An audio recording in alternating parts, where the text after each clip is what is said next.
If you are one of the millions of people who take a small tablet called Amlodipine every morning, you know that it is a master at keeping your blood pressure in the safe zone.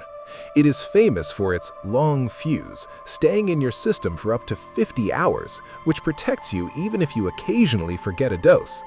But as the sun starts to set, many amlodipine users notice something strange.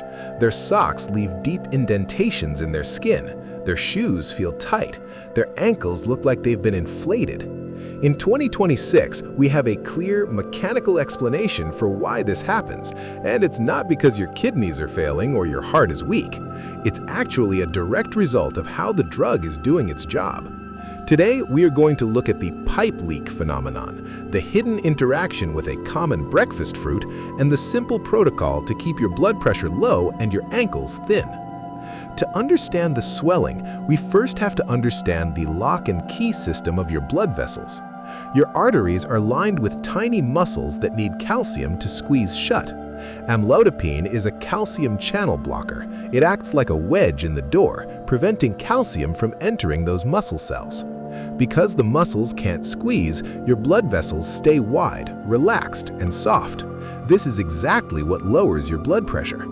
However, amlodipine is very picky about which vessels it relaxes. It is an expert at relaxing the inlet pipes, the small arteries that bring blood down to your feet, but it isn't nearly as good at relaxing the outlet pipes, the veins that carry blood back up to your heart. Imagine a garden hose where you've turned the water on full blast at the faucet, but the nozzle at the end is only half open. The pressure builds up in the middle of the hose. In your body, the blood is rushing down into your feet through wide-open arteries, but it's struggling to get back up through the normal-sized veins. This creates a back pressure in your smallest blood vessels, the capillaries. To relieve that pressure, the liquid part of your blood literally leaks through the capillary walls and into the surrounding tissue. In 2026, we call this vasodilatory edema. It's not water retention in the traditional sense, it's a localized leak in your plumbing caused by gravity and relaxed pipes. But there is another secret to amlodipine that often goes unmentioned, the grapefruit effect. For decades, patients have been told to avoid grapefruit juice with their medication. In 2026, the science has become more nuanced. Grapefruit contains a compound that turns off the enzymes in your gut that break down amlodipine. If those enzymes are asleep, your body absorbs much more of the drug than it's supposed to. While this doesn't usually cause a dangerous drop in blood pressure, it dramatically increases the chance of that ankle leak. If you've been eating grapefruit and your legs are swelling, you aren't allergic to the fruit. You're effectively accidentally doubling your dose of medication. So how do we manage the amlodipine leak without losing the heart protective benefits? In 2026, we use the contrasting protocol.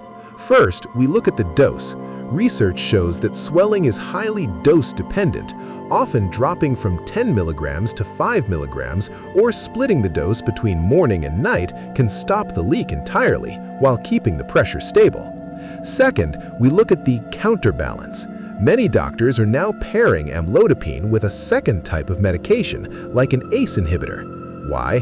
Because while amlodipine opens the inlet pipes, the second medication helps open the outlet veins. When both sides of the plumbing are open, the pressure balances out and the leaking stops. Third, we use the elevation reset.